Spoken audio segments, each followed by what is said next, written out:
азыр жүрөгүм ооруганына карабастан бала кезинен ошо инвалид болгон биринчи группадагы майыпты 3 жылга түрмөгө кескенге аргасыз болдум. Сот заңынан камакка алдым. Ар бир сот чечиминин артында чоң жоопкерчилик турат.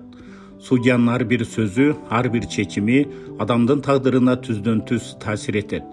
Бирок мантиянын артында дагы өзүнүн турмуш жолу, принциптери жана адамдык баалуулуктары бар инсан турат. Бүгүнкү мен судья программасынын каарманы Ош областынын Кара Суу райондук сотунун төрагасы Мирлан Боронбаев. Биз бүгүн Мирлан мырзанын судьялык кесипке келген жолу, ишиндеги жоопкерчилик жана жашоодогу принциптери тууралуу маектешебиз. Мен өзүм 2013-жылы судья болуп дайындалгам. Кара Суу қаласынан Кара Суу Ошко келдик. Жалпысынан 13 жыл болду.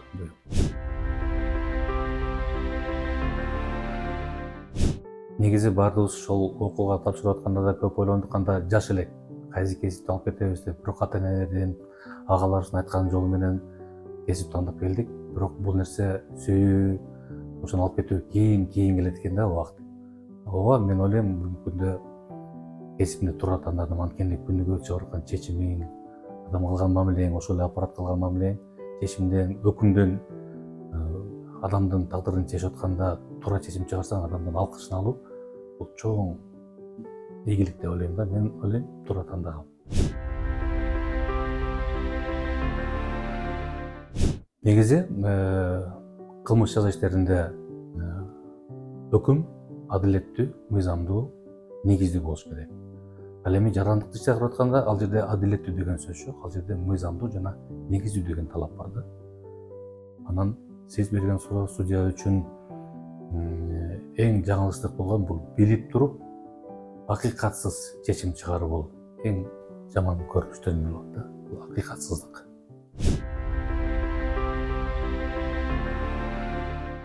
Жаштарга да кесип тандоодо, окууга барарда жети өлчөп бир кезиш керек. Агалардын, ата-энесинен оюн угуп, ошол учурда эгерде өзүнүн келечекте сот тутумунун ичинде судья болуп иштемей турган болсо, өзүнүн мыйзамды сыйлагандай акыйкат болууну, адилет болууну, ушул жактарын өстүрүш керек да. Сот чечим кабыл алганча эч кандай комментарий берүүгө укугу жок. Ал эми чечим чыгаргандан кийин комментарий бергене бул ошол өзүнүн чечими, ошо өзүнүн өкүмүндө биз чечимелеп комментарий бүт ошол жерде жазылган. Аны берүү туура айтып коюш керек, тараптарга түшүндүрүш керек. Бул негизи өзү мыйзамда жана инструкцияда көрсөтүлгөн.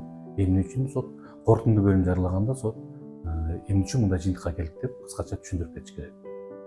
Бул туура деп ойлойм.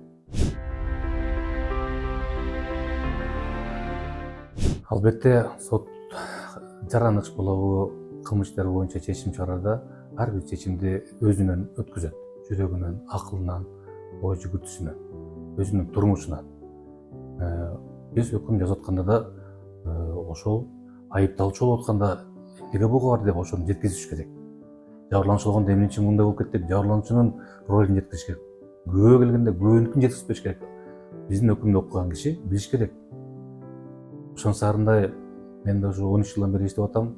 Мурда убакыт баарына дары дегендей, мурда да көп ушундай болуп, мисалы үй бүлөлүк шарттарда баласын алып берүү, отобрание ребенка деп коет, ошол моменттерде жүрөк көйгөн, бирок мыйзамдуу, негиздүү чечимдер чыгып, жүрөк ооруган күндөр болгон. Анан азыр айтып калдым, бүгүн да башыма ушундай иш түшүп калды. Чечимге 2 айдан бери кандай чечимге чыгам деп мага оор болгону, мыйзамдуу чечим турду.